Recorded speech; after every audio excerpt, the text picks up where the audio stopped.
O jornalista Luiz Eduardo Costa é filho de mãe católica e pai agnóstico. Foi aluno do Colégio Jackson de Figueiredo, onde a educação religiosa era levada a sério e cobrada com rigor. Um acidente aéreo com os seus pais levou o Colégio Jackson de Figueiredo, através da sua diretora, a professora Judite Oliveira, a propor aos pais de Luiz Eduardo Costa que o menino fizesse a primeira comunhão. Luiz Eduardo conta que, inicialmente, se entusiasmou com as aulas de catecismo, com a catequese, mas uma professora que censurou a masturbação no momento em que Luiz Eduardo Costa era recém-chegado à adolescência e estava se iniciando nas práticas do onanismo, fez com que ele passasse a pensar sobre religião e a não entender por que tamanho castigo e tamanha fúria contra coisas que vêm do corpo e que são naturais. É esta história que vamos acompanhar agora, relatada pelo próprio jornalista Luiz Eduardo Costa. Tive, mas não aceitei. Porque, veja, a professora de religião, a minha primeira, já no primário. Tinha primário e ginásio. Ela era muito assim, como é que eu poderia dizer dela? Medieval, sabe? Tinha assim umas coisas de aterrorizar. Sabe? Eu vou contar até aqui um episódio, mas um tanto grotesco, talvez. Ela uma vez começou a falar que nós tivéssemos muito cuidado em ter aquele vício solitário. Certo.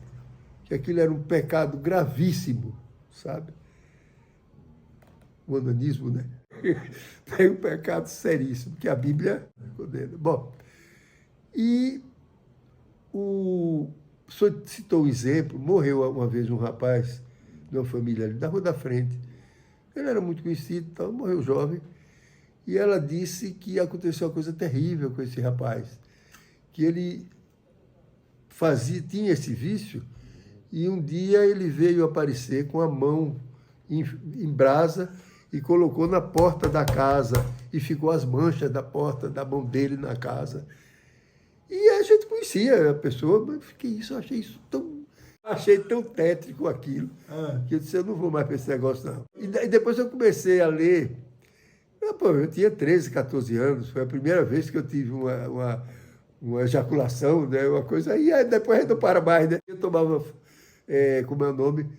Poliplex, que é um composto ruim, desgraçado. Eu tomava o Poliplex, era o diabo. Eu ficava esperando que meu pai trouxesse a revista Cruzeiro. E eu comecei a ler um livretinho que chama Seleções Sexuais. Vendia no quiosque de seu custódio, que é ali em frente do cacique, era ali, seu custódio, ele era graxate e jornaleiro. E vendia lá. E aí eu comprava ele e dizia, olha, você tenha cuidado, viu? Não diga doutor Paulo não, viu, que está com isso. E era fechado, a gente abria em casa, eu abri, rapaz, não tinha nada. Eram uns artigos, inclusive, cheios de preconceito, e um falando exatamente sobre a masturbação. E contando uma história também, mais ou menos, do tipo da professora. Que era um negócio tão terrível que o sujeito morreu e ficou priápico. Ficou priápico e foi uma dificuldade danada, porque quando botava roupa, mas a roupa ficava um tanto estufada. Era assim, essa questão de sexo era uma coisa. E aí conversei com meu pai era agnóstico, né? Minha mãe era católica, mas não praticava. Agora é a tal coisa, quando meu pai foi fazer cirurgia, ele, antes de ir para a sala, que foi quando ele morreu, aí João Machado Hollenberg estava com um parente dele no apartamento ao lado, como ele era muito amigo do meu pai, veio para cá, ficou ali. E aí veio uma irmã dele, de João, eu não sei se foi a esposa dele, e deu uma medalhazinha, Nossa Senhora de Luján, ainda me lembro. Ele aí disse, eu vi muito essa santa na Argentina. Aí pegou e disse, vou ficar com ela, e ficou. E era agnóstico. Agnóstico é isso mesmo, é dúvida. Fiz a primeira comunhão quando eu tinha 9 para 10 anos, porque meus pais sofreram um acidente de aviação em Maceió.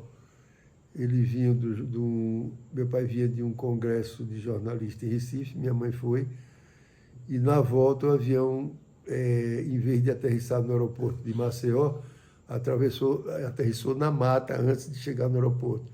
Arrebentou tudo, foi um negócio, eles saíram vivos por milagre, porque era um DC-3, tanque cheio, né, por pouco tempo de voo, e não incendiou, isso na madrugada. E eles vieram, foi uma coisa assim, minha mãe ficou muito doente um bocado de tempo, pancada, teve gente ferida e tal, mas eles, nada. Morreu, não morreu ninguém. Quase todo mundo daqui, uma boa parte daqui de Aracaju. E aí, dona Judite, né, professora, foi lá em casa dizer que eu tinha que fazer uma gratidão pela vida de meus pais e tal. Aí minha mãe arrumou e tal, e eu fui. Fiz lá na igreja, na catedral. E fiz muita peregrinação com o Dom Luciano para a Divina Pastora. Eu gostava, e tudo que Dom Luciano falava, eu ficava inebriado, sabe? Eu ia assistir as missas dele lá na igreja São Salvador, sabe? Ele me ensinou. Eu considero o Dom Luciano um dos mais brilhantes intelectuais que Sergipe já teve. Injustiçado, talvez, e até em função do preconceito. Aquela história de dizer que ele foi dedo duro, e que eu não acredito, não foi. Porque, inclusive, eu estudei da filosofia porque ele me levou, e dizendo que não ia ter nada comigo, porque, você sabe, naquele tempo até a gente não podia nem cursar. Mas ele tinha um carinho muito grande comigo. Ele me dizia, sempre dizia, como vai essa alma? Aí eu dizia, estou a procurá-la. Estou a procurá-la. E eu ia muito. E depois, quando ele estava já doente aqui no edifício IAT, no apartamento de Carminha, o arcebispo daqui ia celebrar uma missa lá uma vez por mês, Dom Lessa, depois esse ainda, João. E eu sempre ia. Aliás, Dom Lessa não. Dom Lessa foi uma, depois deixou, e o Dom João é que foi mais assíduo.